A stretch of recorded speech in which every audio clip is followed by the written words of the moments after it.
श्राद्ध पक्ष के अंदर चुटकी भर आटा दरवाजे की दोनों चौखट पर डाला जाता है। किसी किसी के यहाँ दरवाजे पर आटे से रंगोली बनाई जाती है। कहीं देखिए आप लोगों ने कि नहीं देखी? स्मरण में होगा किसी के। दरवाजे पर आटा डाला जाता है, वो देव पितर के भाव से डाला जाता है।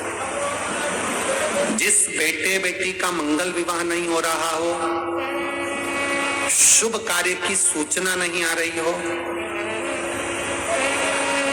बहुत दिनों से एक फाइल कहीं लगी हुई है, अटकी हुई है, नहीं काम हो रहा, हम उनसे कहेंगे ये जो 16 दिन श्राद्ध के हैं, जितने दिन निकल गए, जितने दिन बचे हैं उन दिन में आपके दरवाजे के बाहर एक चुटकी घर से आटा लाकर चौखट के इस ओर चौखट के उस ओर दोनों जगह चुटकी भर आटे को डालना प्रारंभ करो। 16 दिन श्राद्ध के पूर्ण हो। जब अमावस्या आए, किसी जलाशय, सरोवर, तालाब, बावड़ी, कुआं, उसके पास में घी का दिया लगाकर आना, बाबा से प्रार्थना कर आना। केवल 22 से 24 दिन निकलते हैं और घर में कोई शुभ कार्य की सूचना आना प्रारंभ हो जाती है। वो देव पितर का, वो कार्य देव पितर का। वो देव पितर किस तरह से करेगा? बेटे की शादी, बेटी की शादी, हम कहें किसी के 42 साल भी अगर उम्र हो गई है, 40 साल, 42 साल, 35 साल, 38 साल, शादी नहीं हो रही तो कर देखना, एक बार बाबा से प्रार्थना कर देखना। देव पितर का कार्य क्या है? घर में शुभ कार्य को करवाना, घर में अच्छी चीजें लाना, गर्भ में जो बच्चा है उस बच्चे को शरीर पूरा देना, ये देव पितर का कार्य है। पितृदेव और देव पितर में बहुत अंतर है, बहुत। एक चुटकी आटा, अब तो थोड़ा सा रंगोली का काम ज्यादा हो गया, नहीं तो हमने पहले भी कथाओं में कहा है कि 3 जगह पर आटे की रंगोली काम करती है, जिसका फल 1000 गुना होता है। 3 जगह पर आटे की रंगोली काम करती है, हमने पहले भी कहा।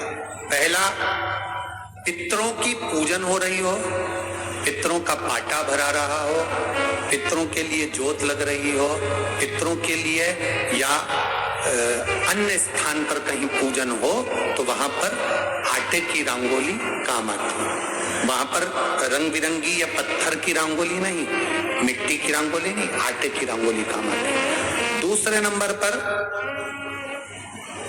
तुम्हारे घर में यज्ञ हो रहा हो, घर के बाहर यज्ञ हो रहा हो, यज्ञ चल रहा हो, उस यज्ञ में 3 परिधियां बनती हैं ब्रह्मा विष्णु महेश की। देखिए आप लोगों ने, यज्ञ कुंड जो बनाया जाता है, उस यज्ञ कुंड पर पत्थर की रंगोली नहीं, मिट्टी की रंगोली नहीं, आटे की रंगोली डलना चाहिए। ये पहले डलती थी, अब लोगों ने फैशन में दूसरी डालना प्रारंभ कर दी। आटे की रंगोली डली होती है जब हम साकल्य छोड़ते हैं, अग्नि को जब हम साकल्य देते हैं, तो जिस आटे की रंगोली उस पर बनी होती है, तो हमारी जो साकल्य छोड़ी जाती है उसमें से एक अंश भाग हमारे पितरों के खाते में चला जाता है, जिससे पितरों की मुक्ति प्राप्त हो जाती है। तीसरा,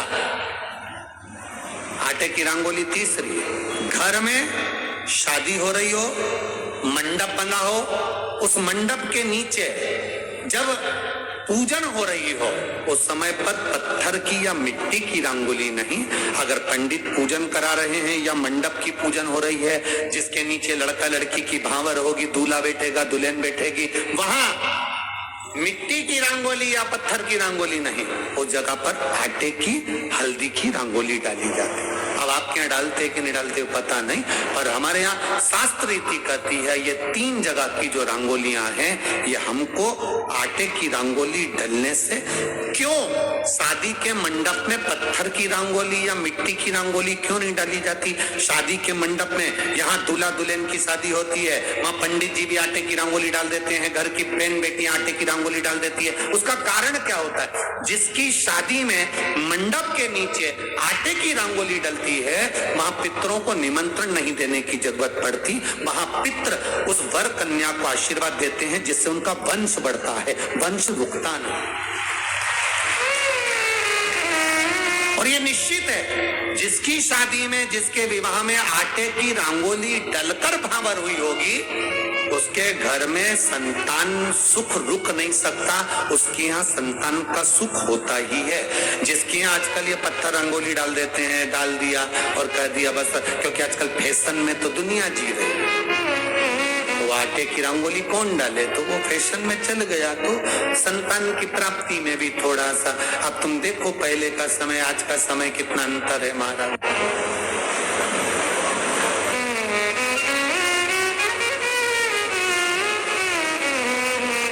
पहले के समय में संतान का सुख शादी के 1-2 साल में प्राप्त हो जाता था। आज के समय में संतान का सुख जब तक डॉक्टर के यहाँ दोनों जांच नहीं करा कर जाए, दिखा कर नहीं आ जाए, सब लोग कह रहे हैं डॉक्टर साहब जरा देखो संतान, डॉक्टर साहब बोले जांच करना पड़ेगी, बहू की भी जांच हुई, बेटे की भी जांच हुई, सब अच्छा है, उसके बाद भी संतान का सुख नहीं,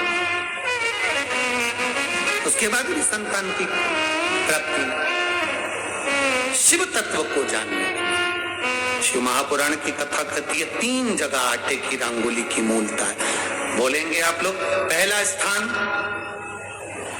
दरवाजे की चौखट, दूसरा स्थान बोलते जाओ जल्दी यज्ञ कुंड, तीसरा स्थान शादी का मंडप जहां पर भले चुटकी भर आटे की रंगोली बने पर वो जरूरी है।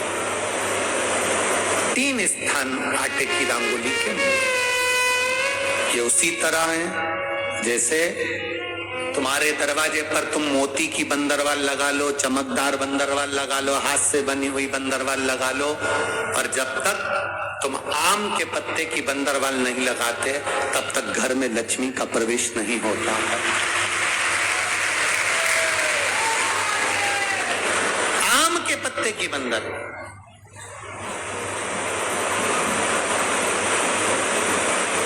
कहा गुरुजी आम के पत्ते की क्यों? तो शास्त्र कहता है, शिव महापुराण में उमाखंड कह रहा है, कामदेव आम के पल्लव में छुपकर बाण मार रहे थे। कहां छुपे थे? आम के पल्लव में, आम के पत्तों में छुपकर कामदेव बाण चला रहे। भगवान शंकर का जब तीसरा नेत्र खुला, कामदेव आम के वृक्ष पर भस्म हो गए, आम का वृक्ष जलने लगा, आम के पत्तों में अग्नि प्रकट होने लगी। तब वरुण देव आए और वरुण देव ने आकर हाथ जोड़कर निवेदन करा, बाबा बाबा। भोलेनाथ जी बोले क्या बात है वरुण? वरुण जी कहते हैं इस आम के वृक्ष ने तो कुछ नहीं बिगाड़ा, फिर ये क्यों जल रहा? आप कृपा करिए, दया करिए। शंकर भगवान ने वर प्रदान कर दिया, तूने मेरी दृष्टि का तेज ग्रहण करा है, मैं तुझे वर देता हूं। जिसके दरवाजे पर आम के पल्लव की बंदरवाल बंधती है उसके घर में मेरी दृष्टि सदा पड़ी रहती है, वहां रोग व्याधि